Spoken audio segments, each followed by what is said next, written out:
ఎక్కడ న్యూస్‌లో చెప్పినా గాని డీప్ సీక్ గురించి వస్తుంది గదా! దాని గురించి షార్ట్‌గా 1 మినిట్‌లో చెప్పేస్తా చూసేయండి. ఇది మెయిన్‌గా ఎందుకు హిట్ అయిందంటే దీన్ని మనం ఏమైనా క్వెషన్ అడిగినామనుకో అది జస్ట్ ఆన్సర్ ఇవ్వడమే కాకుండా అది ఏం ఆలోచిస్తదో అది కూడా మనకు పెడతా ఉంటది.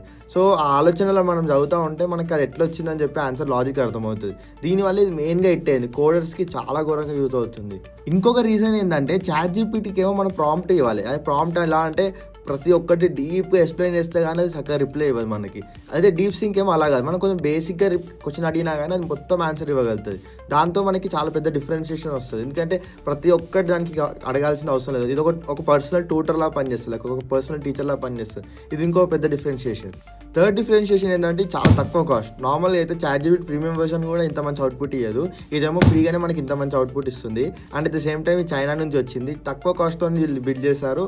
బెస్ట్ అవుట్‌పుట్ వస్తుంది. దీంతో చాలా పెద్ద మార్కెట్ చేంజ్ అయిపోతుంది. మొత్తం ఆల్ ఓవర్ వరల్డ్. చాలా చాలా ఇంట్రెస్టింగ్‌గా నడుస్తుంది. చూద్దాం ఏమవుద్దో. వీడియో ఇన్ఫర్మేటివ్ అనిపిస్తే లైక్ కొట్టండి, షేర్ కొట్టండి, ఫాలో కొట్టండి.